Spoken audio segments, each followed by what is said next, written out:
Hey everyone, this is Michael again, and welcome to the Monday Night Raw review. And tonight's Raw was from the Talking Stick Arena in Phoenix, Arizona. Of course, this week kicks off a big week for pro wrestling fans. Of course, tonight we had Raw. Wednesday we are going to have both NXT and AEW going at it at the same time. Of course, the Wednesday Night War is going to kick in starting Wednesday. We're going to have AEW on TNT from 8 to 10. It's going to be called AEW Dynamite. So I'm definitely looking forward to that. Definitely going to give a review every week of AEW. And we're going to have NXT from 8 to 10 on USA. And I'll be watching NXT after AEW. And then on Friday, of course, we had the debut of SmackDown on Fox. So a lot of things have announced for SmackDown on Fox. And one big announcement that was announced today was The Rock is going to make an appearance on SmackDown on Friday. Of course, why wouldn't he show up? Because, you know, it was originally The Rock's show, as he would, as The Rock called it back in the day. You know, SmackDown was his show. So, you know, they had to get The Rock to be there. You know, it's the 20th anniversary of SmackDown this year, and they said that the SmackDown show on Fox is supposed to be the 20th anniversary show. So they got a lot of stuff announced for SmackDown on Friday. So, and then we have Hell in a Cell, which is this Sunday. Of course, a lot of people probably forgotten that we have a pay-per-view on Sunday. Yes, we have Hell in a Cell on Sunday. So, like I said, big week for fans of pro wrestling this week. So, Monday Night Raw tonight was the season premiere. We had a new WWE signature intro for the music. Like, they changed the music for the signature intro, which the new music for it is meh to me. I like the other music that they had for the signature intro, for WWE signature intro. I like that one that they had better than the one that debuted tonight. And we had a Raw intro. Really liked the new intro. The song that they chose was called "Legendary" by Skillet, and I really liked the song.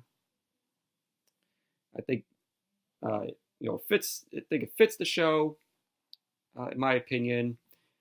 We saw the pyro came back, which that was cool. You know, seeing the intro for Raw, and we're gonna be seeing a new intro for SmackDown, which AC/DC is going to be the theme for SmackDown. We're going to get pyro also for SmackDown, of course. It's going to happen every single week for both shows. And the only reason why they are bringing back the intro and pyro for both Raw and SmackDown is because of AEW. That's the only reason why WWE is bringing the intro and the pyro back to their shows. And we had the new stage for Raw, which to me the stage looked very meh, in my opinion. It just seems like something that was created out of Tony Hawk's Pro Skater. You know, what we're going to have? We're going to have WWE call Tony Hawk so he could do skateboarding tricks on the new stage. That's what was going through my mind. I'm like, have somebody call Tony Hawk and make him appear on Raw and do some skateboarding tricks. That's what I thought when I first saw the stage earlier today, because they released pictures online. I was like, what the fuck kind of stage is that? But anyways, this show tonight, I thought this season premiere was fucking shit. It was a fucking shit show. But I gotta admit, the first hour of the show was great. Then when we got into the second hour, after the Miz TV segment, that was when, in my opinion, the show went to shit. After the Miz TV segment. So, and going into Raw, I was kind of looking forward to it. I'm like, oh, we might get a decent show tonight because new intro, Pyro is coming back, new stage. This was very, like I said, very meh in the new stage with the new stage look. So I'm like, when I watched the first hour, I'm like, all right, this is pretty good. Then I'm like, man, it's the same old Raw, same old shit, just like every single week. It's like WWE got lazy during the second hour and into the last hour. But anyways, like I said, it was a fucking shitty show, in my opinion. First hour, like I said, great, but it didn't save the whole show. But let's get on with the Raw review. So, forgot to mention, we did get a new commentary team. We had Dio Madden, who performed on 205 Live. He was in a few matches on 205 Live. He was decent in the ring. He's doing commentary here.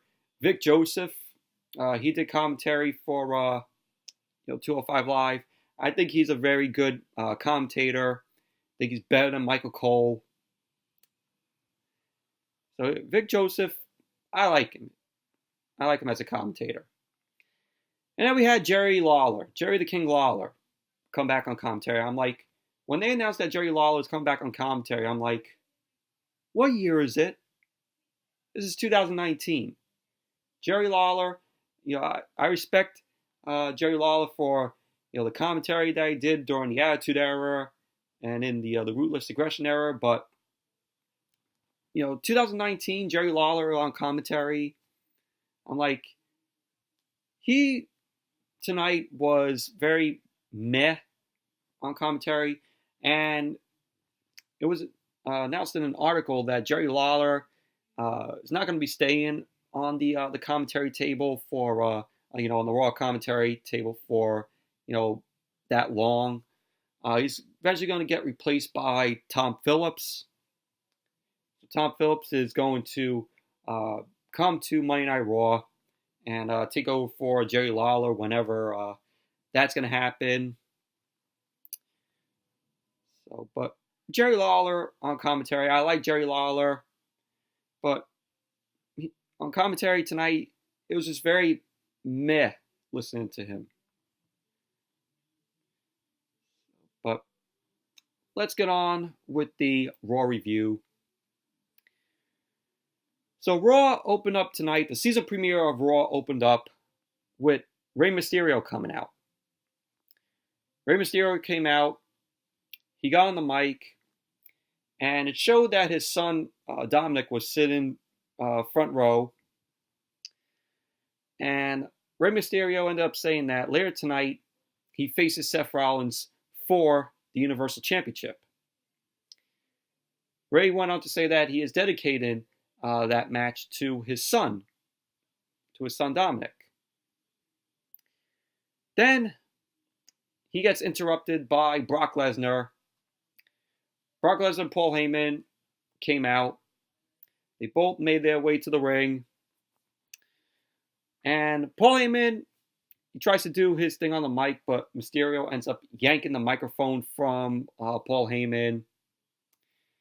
And that pissed off Brock Lesnar. And we see Lesnar end up delivering an F5 to Rey Mysterio.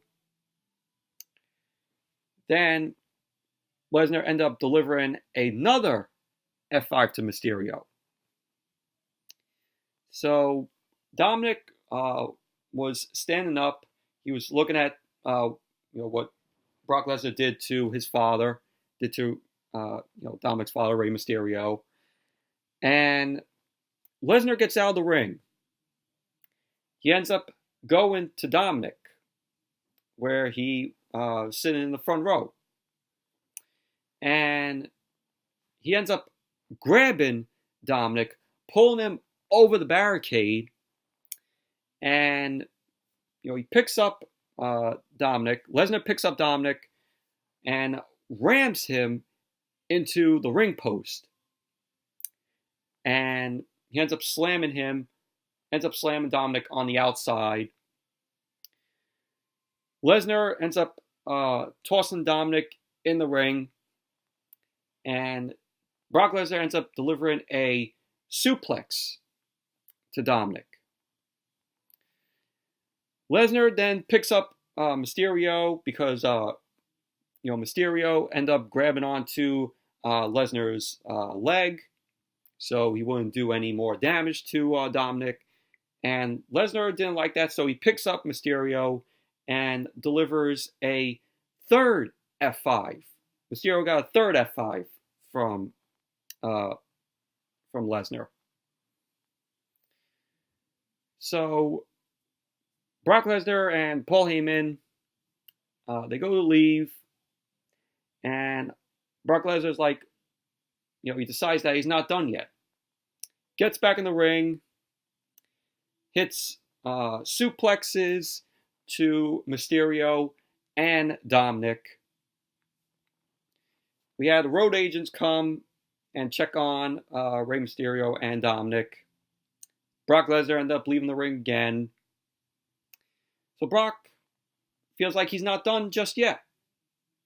Gets back in the ring, ends up beating up the road agents. We had Finlay in there. He ends up Brock Lesnar ends up beating up on Finlay, and he ends up throwing around Rey Mysterio and Dominic. So referees end up coming down, try to back Brock Lesnar up, as we saw Brock Lesnar tear his shirt off. And then Raw went to commercial. That was that. But I loved every second of this. This was great. This was great TV, in my opinion. You have Brock Lesnar come in. He ends up destroying Rey Mysterio and Dominic. And Dominic, I have to say, he took those bumps really great. I gotta give a hand to Dominic for taking all those bumps. But really loved how this segment went, and the people in the crowd there really also enjoyed it. Too. You can see that it came out on TV. So, that was that. But I enjoyed every second of what happened in that segment with Rey Mysterio, Dominic, and Brock Lesnar. Sorry about that, but I said, I loved every freaking second of that segment. But it was an awesome segment. But, also, I forgot to mention, this was Raw's go-home show for Hell in a Cell this Sunday, of course. So we're going to get SmackDown's go-home show, and the debut of SmackDown on Fox on Friday, which is also going to be their go-home show for Hell in a Cell. But back to the Raw review. First match that took place was Sasha Banks versus Alexa Bliss. Match itself, it was decent. It was back and forth between Sasha and Alexa. I know, behind the scenes, Sasha hates Alexa. They have some bad blood behind the scenes. I think also Bayley doesn't like Alexa Bliss also. And surprisingly, when Alexa Bliss came out, there was no Nikki Cross. Nikki Cross did not appear tonight. So, but Sasha ended up getting the win. Roll up on Alexa Bliss. And Sasha ends up winning the match. And during the match, Becky Lynch was at the commentary table. She was standing on top of the commentary table, just watching the match. And so post-match, Becky Lynch ended up making her way down to the ring. We had a brawl between her and Sasha. And Sasha ended up going into the crowd. She wanted nothing to do with Becky. So Becky ended up getting on the mic. And she says to Sasha, "Oh, where are you going?" And Becky ends up telling Sasha that she can run now. But come Sunday, she's not leaving the cell until she's done with her. Until she's done with Sasha. She says she couldn't stop the carnage now if she wanted to. She says Sasha made it personal, but she's going to make it painful. And she ends up saying retribution is coming around. So, a little hype for the match this Sunday. So it's going to be the second Hell in a Cell match with the woman. But all in all, Sasha versus Alexa was a decent match. Then we saw Charlie Caruso. She was interviewing Seth Rollins. Before the interview started, we had a recap of the Firefly Funouts from last week. Of all the stuff that happened last week, and it showed when the Fiend came out and attacked Braun Strowman. And then you had Seth Rollins in the corner. He was screaming. He was screaming there, scared like a fucking pussy. It's what we saw at the end of Raw last week. They showed that. So after that, Charlie Caruso got the interview with Seth Rollins. Seth ends up saying he doesn't want to talk about Hell in a Cell. And he says he's upset about what Brock Lesnar did to Rey Mysterio and Dominic. He ends up saying that's a line you just don't cross. So Seth says he doesn't know how to game plan, how to have a game plan for The Fiend. He says the title means too much to him for him to go quietly. He says he's going to survive, prevail, and keep the Universal Championship. Seth went on to say when Rey gets healthy, he's got a title shot coming. But he owes the WWE Universe a title match tonight. He says so they're going to get a title match against somebody, even if he doesn't know who. So, because of Rey Mysterio being attacked by Brock Lesnar, Rey Mysterio couldn't compete tonight because he went in the ambulance to check on, of course, his son. So Seth Rollins did not have a opponent to face for the Universal Championship. So the mystery partner was unveiled. The mystery opponent, not the mystery partner. The mystery opponent was revealed later on in the show.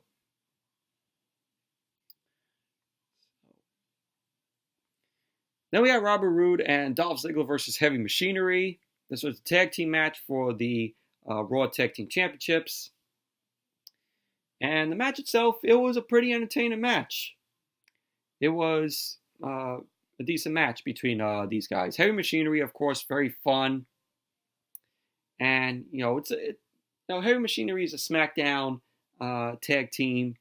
I'm like, having them win the Raw Tag Team Championships. I'm like, the draft is coming up. I think it's next week. It's on October 11th. It's next week. So it wouldn't make any sense for Heavy Machinery to win the titles. So in the end, Robert Roode and Dolph Ziggler end up winning. But Robert Roode ended up hitting the Glorious DDT on Tucker Knight to score the win. So him and Dolph Ziggler retain the Raw Tag Team Championships. All in all, it was a very entertaining match. It was a decent match. Really liked it.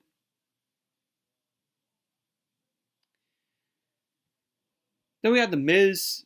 He ended up coming out for Miz TV. He ends up saying, he hopes Rey Mysterio and Dominic, the best after what Brock Lesnar did. And he introduces his guests who are going to be on Miz TV. His guests were the Nature Boy, Ric Flair. So Ric Flair made his entrance. And the second guest that Miz had was none other than brother, Hulk Hogan. And Hulk Hogan came out. He was accompanied by Jimmy Hart, the Mouth of the South himself, with the megaphone. And they made their way down. And Ric Flair ends up getting on the mic, and he ends up saying that he's tired of hearing Hulk Hogan's music. And The Miz is like, oh, this is the season premiere of Miz TV, or Monday Night Raw. And Hulk Hogan ends up putting Ric Flair over as the greatest of all time. And Ric Flair ends up calling Hulk Hogan the greatest draw in the history of the company. And he ends up saying that in the ring, nobody touches him. He says he won't take second fiddle to Hulk Hogan. So Hogan ends up saying it sounds to him like, he wants to take one more run at the 24-inch pythons. Meaning, he was flexing. And Ric Flair ends up taking his jacket off. And, the crowd was hyped for that. The crowd got up from their seats. And, he had, Ric Flair, he's off the ropes. And he ends up stopping when Hulk Hogan ended up raising his fists. And Hulk, was like, you, the crowd went, you. And Hogan ends up saying that, they're not spring chickens anymore. And so the crowd ends up chanting, one more match. And they say, Flair says he wants a paycheck with as many zeros as, Hogan wants. And Miz ends up saying, this when he announced this, I'm like, why are they not doing this at Survivor Series? So The Miz says on Halloween, October 31st, at the next Crown Jewel, yes, the Saudi show, the second annual Crown Jewel is going to be on Halloween from Saudi Arabia on the WWE Network.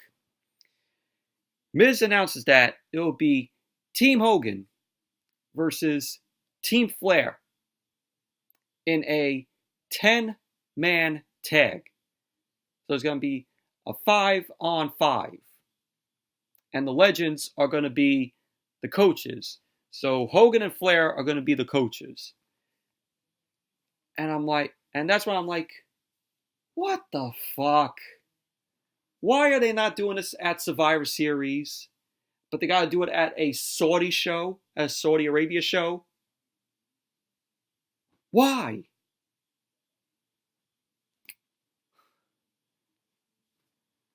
I tell you, WWE does not fucking think sometimes. They do not fucking think. This could have been done at Survivor Series, but no, we got to do it at Saudi. We got to do it in Saudi. So, Seth Rollins came out. We find out that Seth Rollins is going to be the captain on Hogan's team. So Seth Rollins says he's got a lot on his plate. And he says, if he didn't accept this honor, he's proud to be captain of Team Hogan. So we get introduced to the captain for Flair's team. The captain for Ric Flair's team is Randy Orton. I'm like, oh, no wonder why, Randy Orton is the captain for Team Flair. Of course, Evolution. So we all know, Evolution, one of the greatest staples in WWE, with Flair, Triple H, Orton, and Batista. So I'm like, Orton being the captain for Flair's team, it makes sense. So Randy Orton says he needs Seth's 100% undivided attention. So if you could just crawl out of Hogan's ass for a second. And Orton asks Rick for a woo. And Orton says he gets it.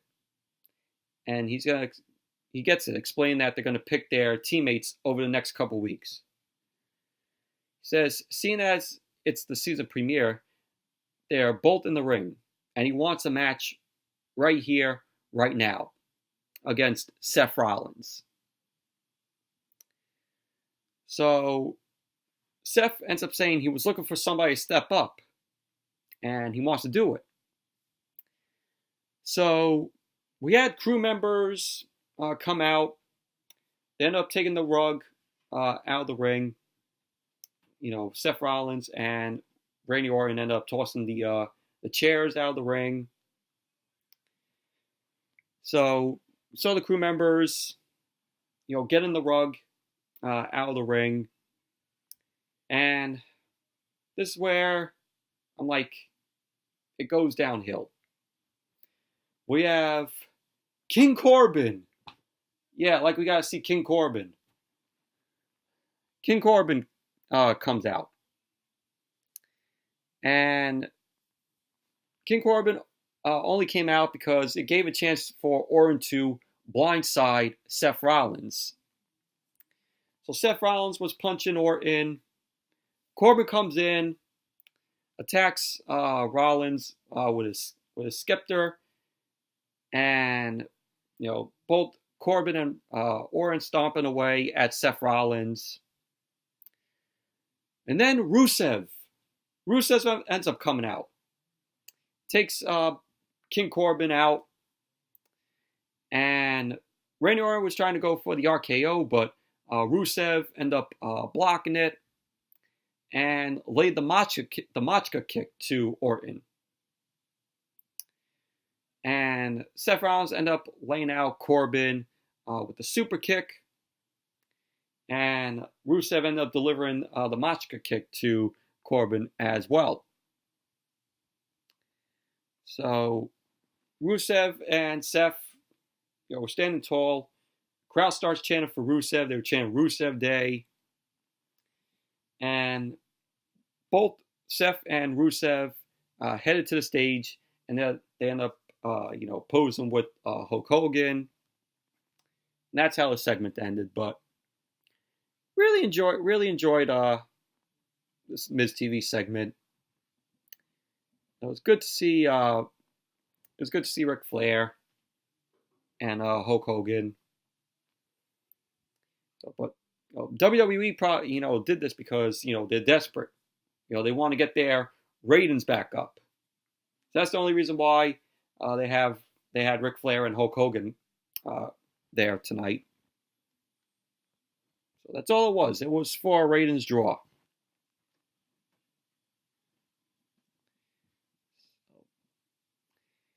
Then we had Rusev getting interviewed from Charlie Caruso backstage.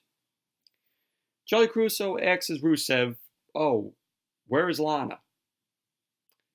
And Rusev did not answer that question. He refused to answer that question. And so Charlie Caruso asks Rusev what he hopes to do. He says he's not here to talk about, Rusev says he's not here to talk about his problems at home.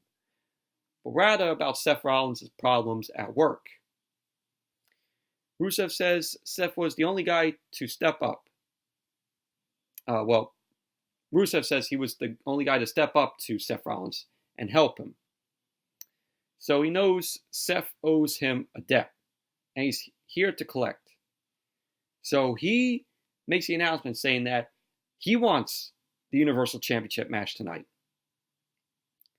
So there you go. The match was made official. Seth Rollins versus Rusev for the Universal Championship. So that was the mystery opponent for Seth Rollins to replace Rey Mysterio.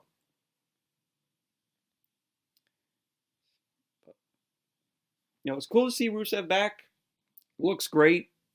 He lost a lot of weight, which I'm happy about. The only reason why he wanted to, the only reason why he lost that weight is for him to get back on TV. He wants to be on TV. He wants to compete. I don't blame him. But oh my God, wait until we get to the end of the show. The end of the show. Wait until I explain what happened at the end of the show, because it was fucking. Oh God. Just wait, guys. I'll be getting to that.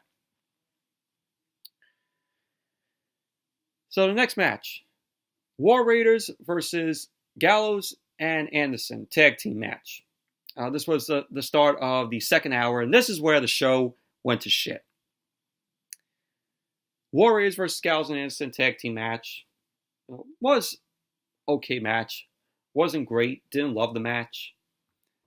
But War Raiders ended up getting the win. I think it was Hanson.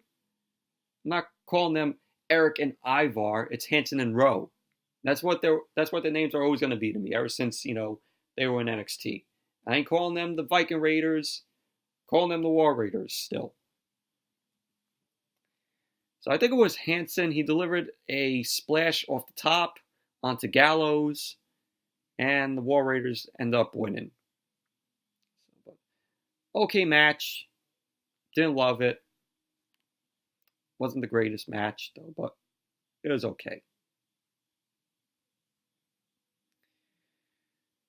Then we saw Charlie Caruso. She was informing us that Brock Lesnar and Paul Heyman were still in the building. And they want to talk about why they did what they did. So, Charlie Caruso gets interrupted by Cesaro. Cesaro ended up coming up. He says there was nothing criminal about what Brock Lesnar did, and that he liked it. Cesaro says the only thing criminal is that he stole his opportunity to beat the crap out of Dominic. And Ricochet ends up coming in. Ricochet says Cesaro might be 8 inches taller, but he's half the man Rey Mysterio is. Says if he wants to keep talking about how big he is, he'll be waiting in the ring. So that was basically what happened backstage. So we had another match. So we had a match, Ricochet versus Cesaro, which we've seen it before.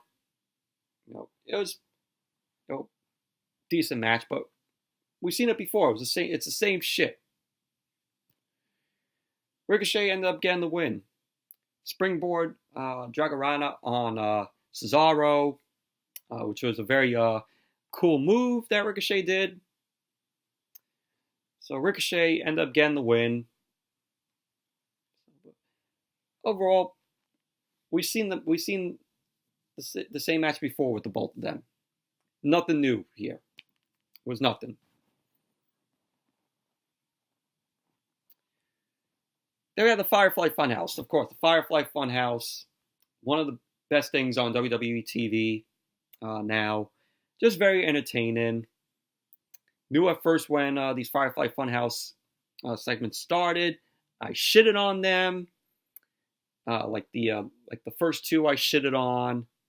Then when they ended up showing the Fiend in the third one, in the third Firefly Funhouse segment, I was like, okay, this is getting interesting. And right from there, just been enjoying the Firefly Funhouse. Like I said, it's the only good thing on WWE television, and everybody loves it. And the merchandise for Bray Wyatt and the Fiend has been selling like hotcakes for WWE because WWE didn't realize how big that the Fiend character was going to be, and that's what I really like. People are loving it. And I hope WWE doesn't fuck up with this character because it's one of the more interesting things on TV, on WWE TV. So we have the Firefly Funhouse. Abby the Witch was wearing a veil, and she was laughing. We saw Huskus the Pig eating a cake, and Mercy ended up trembling in his box. Ramblin' Rabbit was saying that he's scared to death, and Ramblin' Rabbit was about to pass out. And then Bray Wyatt comes in and checks on Ramblin' Rabbit. Bray asks, Ramblin' Rabbit if he's okay. And we find out that Ramblin' Rabbit is dead. So Bray Wyatt ends up tossing the puppet aside, and he's like, hi, and then we hear all the children cheering, and Abby ends up saying that they're all terrified of what will happen in Hell in a Cell. Mercy ends up saying it'll be horrific. Huskus the Pig asks what Hell in a Cell is like. Bray Wyatt ends up saying that the Hell in a Cell is worse than a world without chocolate, built to inflict pain and suffering. And he says you can enter it, but you can't truly leave without emotional and physical scars. He ends up saying Seth Rollins will be trapped in there with him. Bray ends up saying that the Fiend will protect the place and them. He says he knows he'll come back no matter what. But Seth may not be so fortunate. Bray goes on to say he's got a bad feeling that the Fiend can't wait to hurt Seth Rollins. And Bray ends up following this with an idea saying that he's going to try to find the Fiend so he can tell him to be nice to Seth. So Bray Wyatt ends up running off. He ends up returning. He ends up laughing. And he was like, just kidding. Let me in. And then he closes the Firefly Funhouse. And that was the Firefly Funhouse for this week. But like I said, the Firefly Funhouse, one of the best enjoyable things on WWE television now. Really love it. Huge fan of it. It's yowie wowie.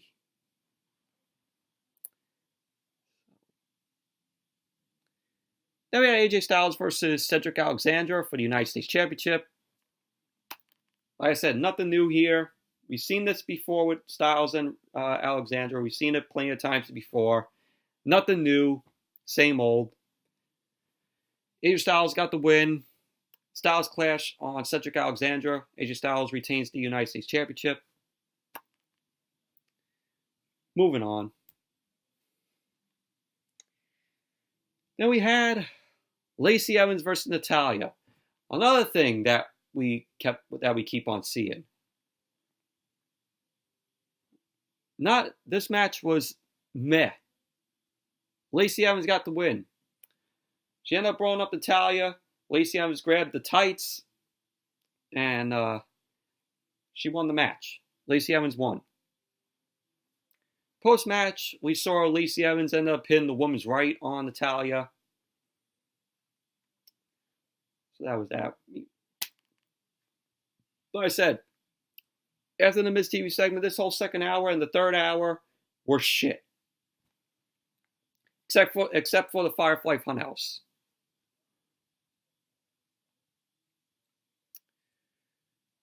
Then we had Sarah Schreiber.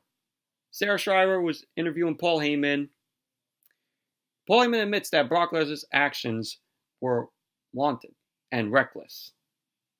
And he says if you want to blame someone for all this, blame Vince McMahon for allowing him to be on the show when he's in fight mode, when Brock was in fight mode.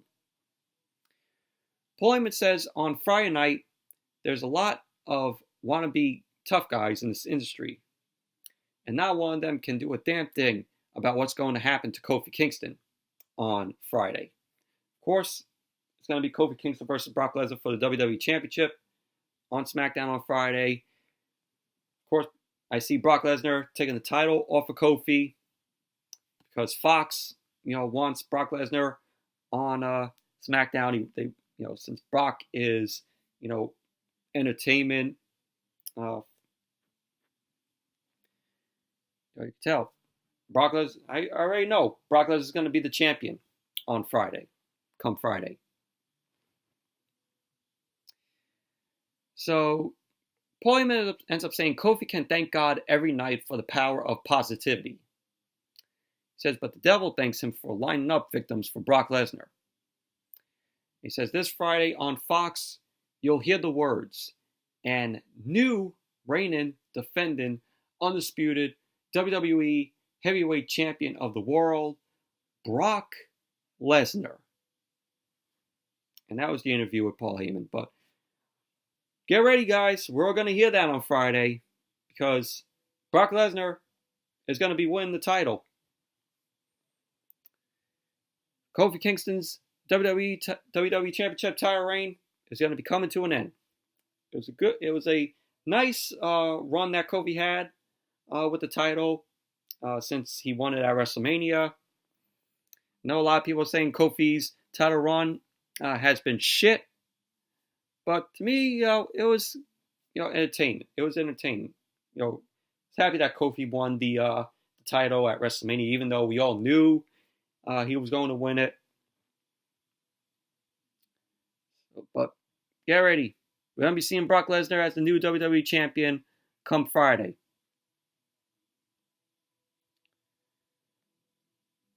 Then we had Charlie Caruso. She was interviewing Maria Kanellis. Maria says Rusev isn't the father of her child and walks off.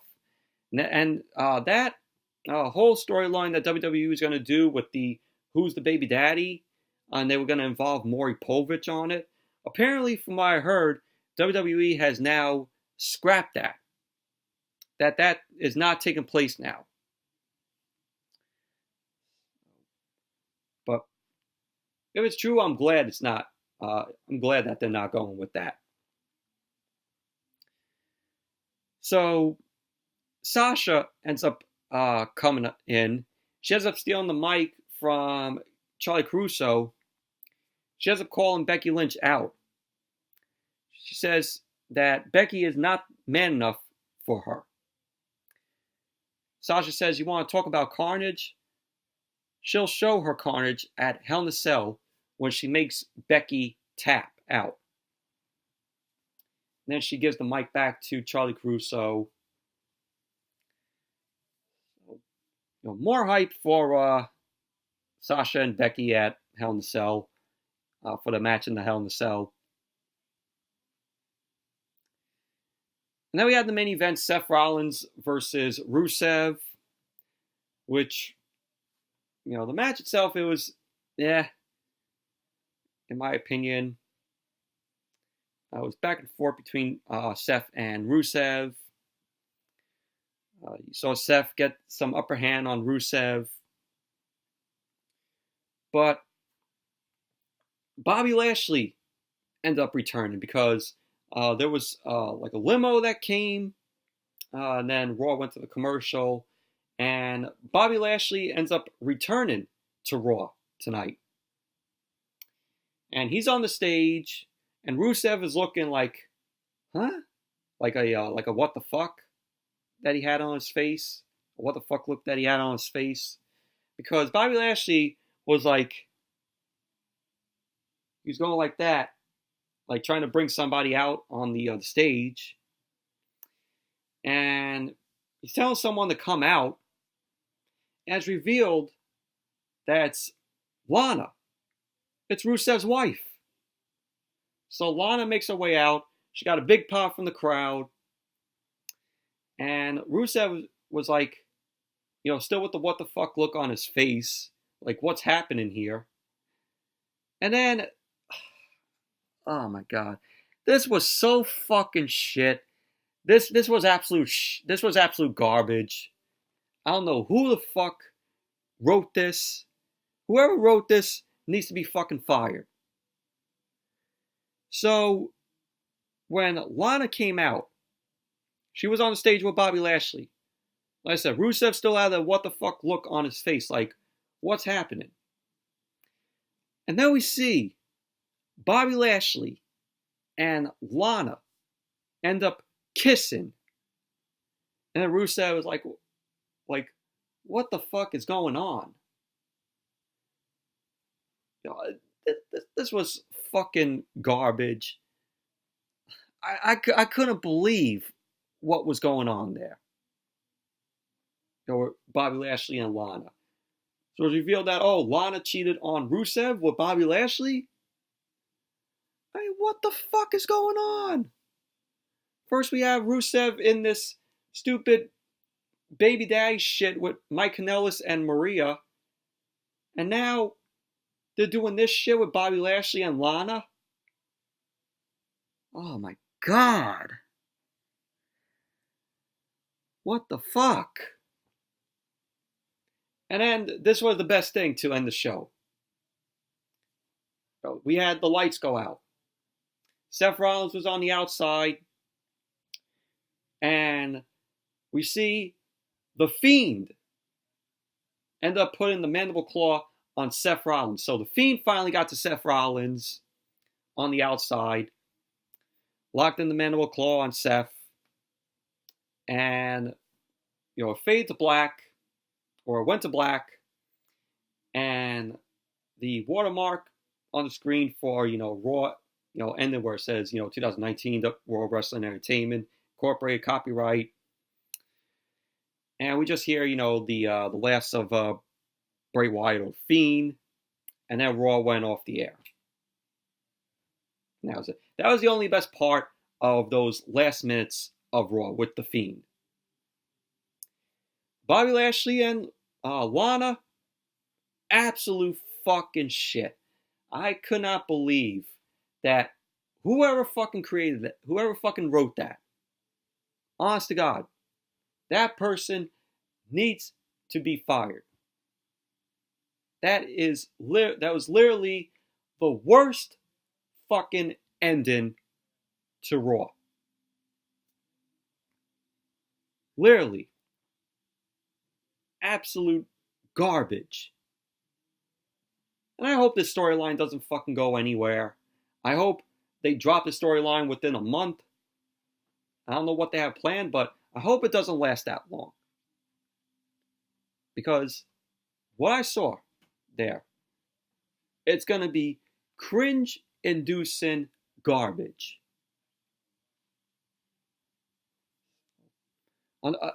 That's it. Enough of me talking about that whole shit with Bobby Lashley and Lana.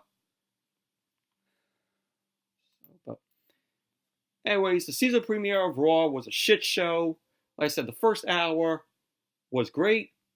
Second hour, after the Miz TV segment, it all went downhill. Even the third hour.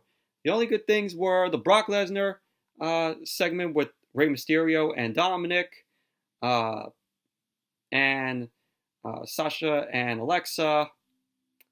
And the Miz TV segment and the Firefly Funhouse. Everything aside from that, fucking shit. So anyways, that's it for my review of Monday Night Raw, the season premiere of Monday Night Raw. Thank you all for watching. And hope you all enjoyed this review. And another thing I got to add, to like the decent things about Raw, even though from the Brock Lesnar segment, Sasha Banks versus Alexa Bliss, the Miz TV segment, the Firefly Funhouse. I gotta say, the Raw intro I liked, and the Pyro coming back. Those are some of the decent things that I liked about Raw tonight. Everything else, fucking shit. So that's it for this review. Thank you all for watching. Hope you all enjoyed this review. Definitely give the video a thumbs up, comment, subscribe. And until next video, which will possibly be the AEW review for the first show of AEW Dynamite on Wednesday, TNT. So that would be next review. So until then, I'll see you all later.